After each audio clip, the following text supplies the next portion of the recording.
This movie has nothing to do with fast cars. This whole thing sounds really dodgy.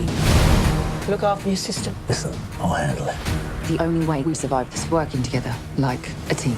Fast and Furious presents Hobbs&Shaw is the latest installment in the Fast franchise, but you wouldn't know it if you hadn't seen the other movies. Rather than playing to the previous movie's strengths, cool supercars, awful dialogue, and ridiculous action sequences, Hobbs&Shaw takes a hard left and is actually just a mediocre spy movie with awful dialogue, ridiculous action sequences, and terrible pacing. Taking it from the top, the movie stars Dwayne "The Rock" Johnson as Agent Hobbs, who used to have a partner named Calvin. But judging by how large The Rock is, it's likely that he compressed Calvin's life force into a liquid, mixed it in with some bananas and raw eggs, then drank it as a protein shake without batting an eye.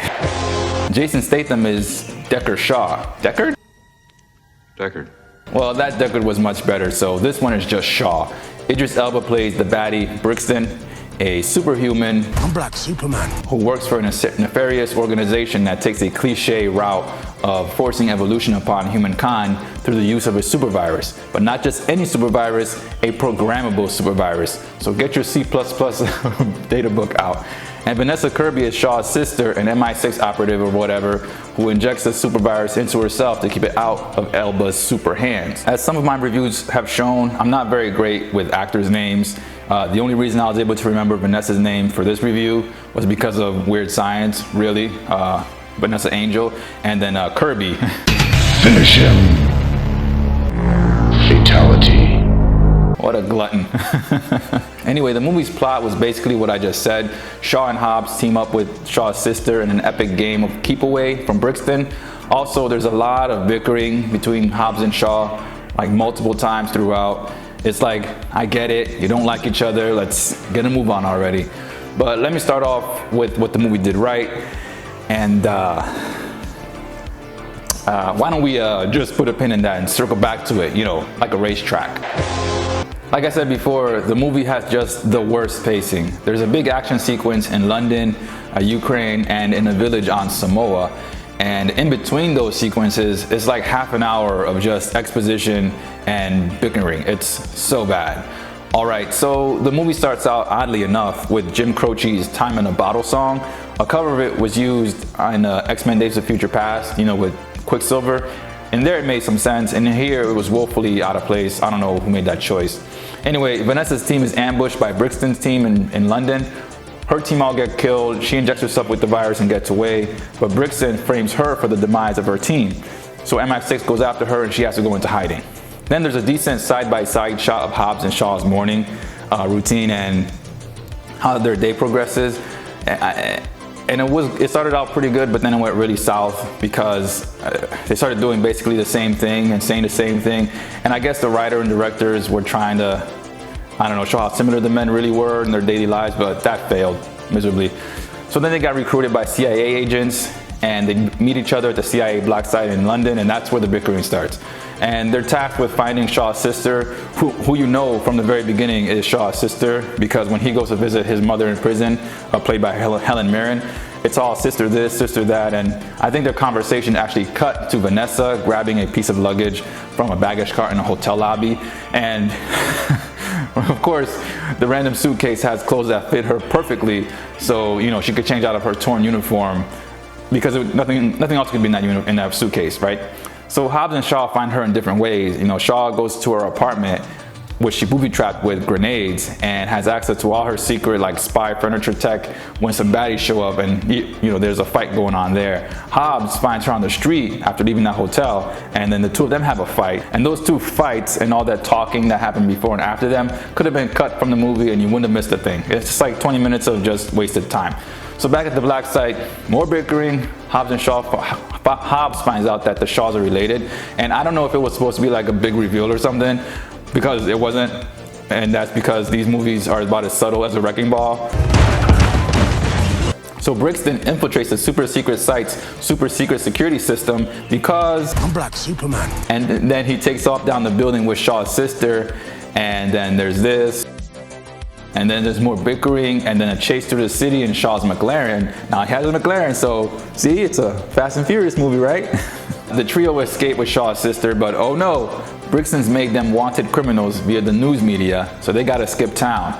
But not before they find the scientist guy who made the super virus. He said there are two ways to get it out of her body: murder her like Kirby did that one guy, Fatality. and burn the ashes, or take her to Ukraine. That's where the machine he used to make the super virus is located. By the way, it's also the baddie's headquarters or something, so there's that. And then there's like 30 minutes of exposition and talking, of course bickering, and bad dialogue as they get ready to leave London with fake passports. Shaw makes them in some underground lair he has packed with supercars. You see, supercars, Fast and Furious movie, right? One of those cars is a Mini Cooper, like the one Statham drove in the Italian Job back in 2003. He even referenced the Job in Italy or something, so I guess those two movies are now in the same universe. so dumb. There's a plane ride with Kevin Hart. Then we meet Shaw's old thief friend, who gives him all kinds of like spy gadgets and weapons and building layouts, and it's like Mission Impossible and spy movies. I just wanted the movie to end at this point. So as part of the plan, thief friend hands Shaw's sister over to Brixton. He gets her hooked up to the extraction machine with the scientist guy, who Brixton picked up at some point. I don't remember, but he did it. And then Hobbs and Shaw get to the headquarters, and this hallway scene goes on like forever, right? With him trying different eyes, and they get captured, and Shaw's sister escapes the operating table and her captors in such an unbelievable way that the scientist guy actually said, "That's impossible." Okay, but I guess admitting the problem is the first step to recovery, right? Meanwhile, more talking as Brixton rehashes his history with Shaw, tortures the duo a bit with some batteries, and then tries to persuade them to join his cause. Now, for one thing, I have to admit, I have to give Idris Elba props for doing such a great job with such a flimsy character. I believe that Brixton really believed in his mission, and he wasn't just like a cardboard cutout of a villain. He did a really good job. Then there's another fight, explosions in the warehouse, and Shaw's sister hooks up a mobile version of this extraction machine to her arm, and it gets damaged, obviously. Oh, that's right, she only had 72 hours to get the virus out of her system before it melted her insides. Now, that's a point that I never thought about throughout the whole thing, because things slow down so much in between the action that there's no sense of urgency to save her life whatsoever. You know, the trio are all kind of blasé to her well-being with this virus. So anyway, cooling towers fall on a truck, a heavy-duty dune buggy drives up some rails like a roller coaster, barrels through the air, then lands with Shaw's sister dangling on the hood, but no one gets hurt. I'm Black Superman. I think everyone is Superman in this movie. So the trio escape again and go to Hobbs' home on Samoa. One of Hobbs' brothers doesn't want him back home, and there's more bland talk. And oh boy, I mean, just end already. Honestly, if the dialogue was better, I wouldn't mind the talking, but it's just such terrible writing. Anyway, the village doesn't have a lot in the ways of modern warfare, so the trio make plans to repel Brixton's forces with an A-team like montage.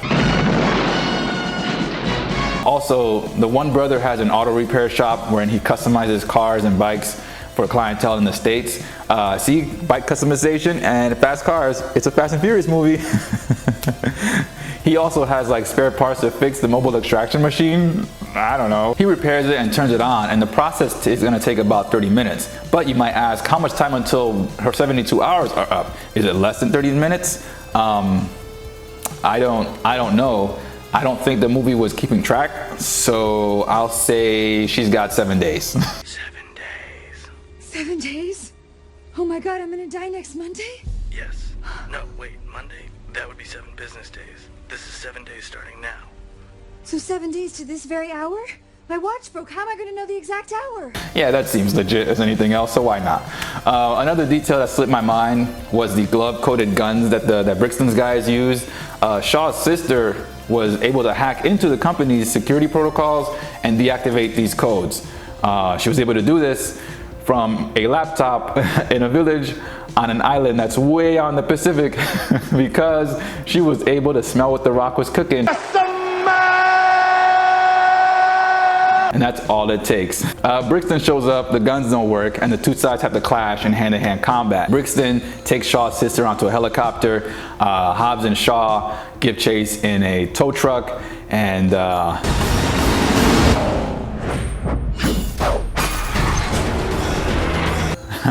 I mean, yep, he did that. And the tow truck kept the helicopter from lifting off all the way, bearing in mind that the helicopter has 2 engines, on it. But Brixton puts that super strength to the controls, and the helicopter raises the rear of Hobbs' tow truck, and the chain comes free from its reel. Then Hobbs, yeah, everyone is Superman in this movie. So picture this, there's a brother that's in a second tow truck. He gets in front of Hobbs, passing the very courteous bad guys in their Range Rovers, throws his chain, and it latches onto Hobbs' tow truck first try, and then another tow truck zooms past the bad guys again, and he backs up to the second one and latches onto the front of it. And I thought the bad guys were part of the chase, but they obviously weren't trying to catch Hobbs&Shaw. After seeing this scene, I guess they were just really interested in getting the maximum mileage for their per diem, because those guys just zoom right by them in tow trucks. So Brixton started to pull the trio of connected cars over the edge of the road, but wait a minute, the lead tow truck hits the NOS. Yeah, that's right, tow trucks with NOS. See, NOS, Fast and Furious movie, right? The other 2 tow trucks hit their NOS, and the helicopter's engines fail, and everyone gets back on the road, but Hobbs and Shaw, they go down a waterfall cliff with the helicopter and crash onto the ground, then to the final round. The mobile extractor doesn't get too damaged to keep on working. It keeps beeping and doing its thing. Anyway, Braxton is still Black Superman, so Hobbs and Shaw agree to work together like Ken and Ryu to take him down.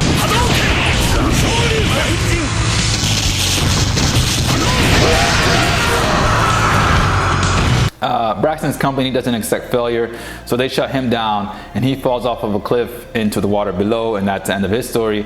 The movie ended with more talking. There was a mid-credit scene with Ryan Reynolds that was unbearable. I don't know if there was another one. I didn't stick around, and also who cares.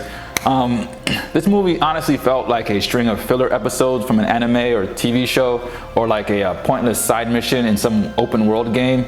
It's really just inconsequential to the rest of the series and such an afterthought that I don't remember if Shaw's younger brother, Luke Evans, was even mentioned at all. If Shaw did say something about him, it was at the very end when he and his sister visited their mother. He may have said something along the lines of brother, but it was so very quick, and the scene switched to a break mom out of jail gag and then ended that. Oh well. But anyway, this flick just dragged on and on.